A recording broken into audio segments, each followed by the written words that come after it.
Welcome to the Casuals Guide to UFC Fight Night Nicolau vs Perez, where I show you filthy casuals why this card is going to be a banger. So smash that like button and let's get right into it. In the main event, the number 5 ranked flyweight Matheus Nicolau takes on the number 8 ranked Alex Perez.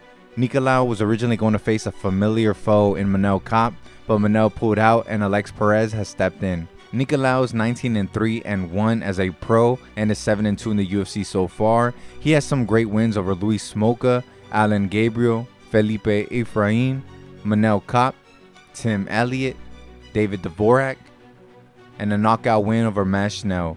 He was on a 6-fight win streak when he would run into Brandon Royval. He was 1 fight away from the title shot, and he would fall just short when he would be knocked out in the second round when he would eat a huge knee from Royval that would end the fight. He has 5 wins by knockout or TKO, 5 wins by submission, and 9 by decision. He has been trying to get back on track with a fight against another guy making some noise in Manel Kape, but unfortunately Manel Kape has dropped out twice, missing weight the first time and pulling out this time. Now he has to fight an even lower ranked guy in Perez, and Alex is 24-8 as a pro and 6-4 in the UFC. He kind of has the reputation of constantly pulling out of fights. Since 2019, he has 12 canceled bouts. In his defense, only half are his fault, but he's on a 3-fight losing streak that spans the last 4 years. In 2020, he would lose to Davison Figueiredo by submission via rear naked choke in the first round. Then in 2022, he would lose to Alejandro Pantoja by submission via rear naked choke in the first round. This past March, he would return to fight Muhammad Mokaev, where he would lose via unanimous decision. He actually had a fight lined up against Tagir Ulanbekov for June, but jumped at the opportunity to fight Nicolau now. He has 5 wins by knockout or TKO, 7 by submission, and 12 by decision. Both guys aren't the greatest finishers. Nicolau tends to fight smart and elusive, which can lead to slower fights, and Perez has an old school style of fighting where he's a wrestler with some big overhands. This could be a fun one, but with both guys not being the biggest names to the casual fans, it's really hard to sell this fight. But either way, this fight has a lot of title implications, and with Moreno on hiatus, the winner could be next for the title. Don't miss out. In the co-main event, the number 11 ranked Ryan Superman Spann takes on the heavy-hitting Bogdan Guskov. Ryan Spann has been a staple of the light heavyweight division for a while now. He is 21-9 as a pro and 7-4 in the UFC so far. He does have some heavy hands, but you'd be surprised that he has more submissions than knockouts in his career. He has 6 wins by knockout or TKO and 12 by submission. He is a product of the early seasons of the Contender Series. He has great wins over Luis Enrique, a knockout win over Minotauro Nogueira, a guillotine choke over Devin Clark, a win over Sam Alvey, a knockout win over Misha Serkinov, a guillotine choke over Ian Cutelaba, and a brutal knockout over Dominic Reyes. He is coming off back-to-back losses, and he would get submitted by Nikita Krylov via triangle choke in the first round. In his most recent fight, he would drop a split decision over Anthony Smith in a super competitive fight. He has only really lost to some of the better guys at light heavyweight. He has 2 losses to Anthony Lionheart Smith, a knockout loss to Johnny Walker, and a submission loss to Krylov. Now they matched him up with a new face who has shown a glimpse of how dangerous he is.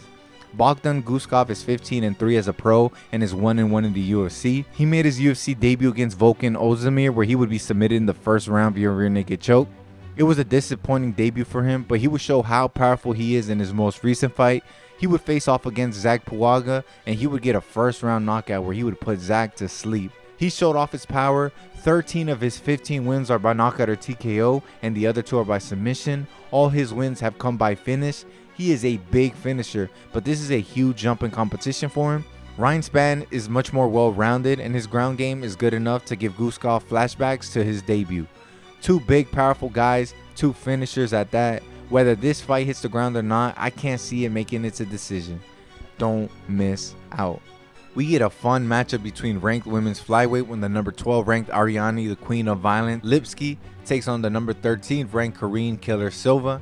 Ariane Lipsky is 17-8 as a pro and 6-5 in the UFC so far. Her losses are to Joanne Wood, Molly McCann, Antonina Shevchenko, Montana De La Rosa, and Priscilla Cachoeira.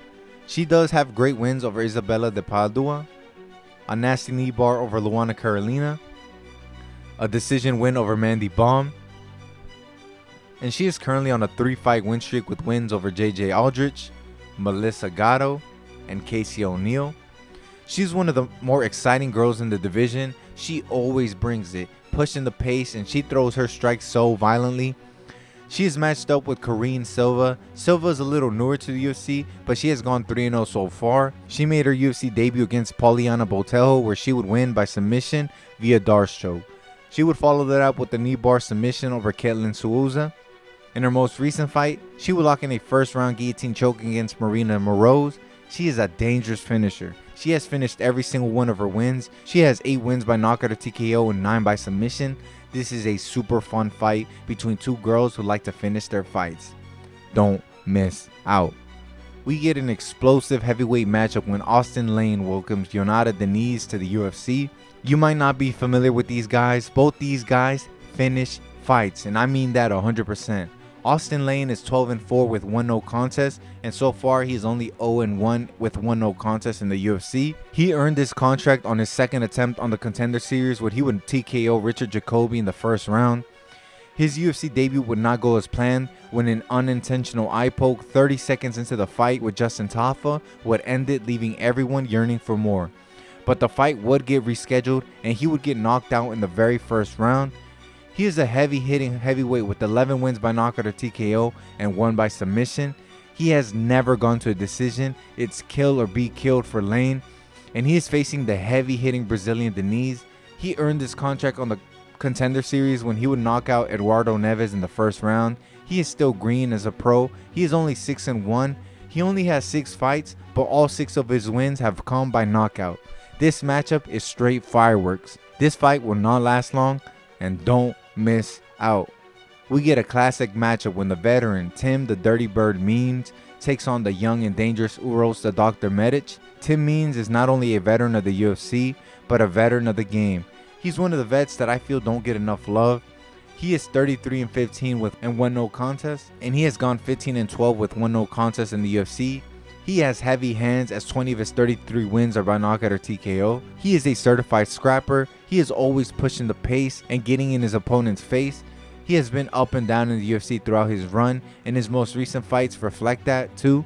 Since 2020, he has wins over Lariano Starpoli, Mike Perry, Nicholas Dalby, and in his most recent fight, he will go to war with Andre Fialho, where he would finish him in the 3rd round, earning Performance of the Night honors. In that same time, he has losses to Kevin Holland, Max Griffin, and Alex Morono. His style hasn't really changed. You kind of get what you see. He is facing the very green Uros Madic. Madic is 9-2 as a pro and 3-2 in the UFC so far. He earned this contract on the Contender Series. He made his UFC debut against Elon Cruz, and he would impress with a nasty first-round finish. He would take his first professional loss when he would be submitted by Jalen Turner via rear naked choke. He would bounce back with a second-round knockout win over Omar Morales, and he would get some momentum going when he would finish Matthew Semmelsberger in the 3rd round. In his latest fight, he would lose to short-notice replacement Mikdebek Orobai by submission via neck crank. It was a disappointing result, but now he has a chance to get back on track against a striker just like himself. Madic is a much more calculated striker. He has 7 wins by knockout or TKO. If he can stay on the feet and get going, he might be able to bounce back. 2 powerful strikers. It's going to be a fun one. Don't miss out. Alright guys, this was my rundown of the main card of UFC Fight Night, Nicolau versus Perez. If you like content like this, please subscribe and leave a like. It helps out a ton. And it's going to be a great night of fights. Don't forget to tune in. I'll see you next week for UFC 301 Pantoja versus Ursay. But until then, protect your neck and take care.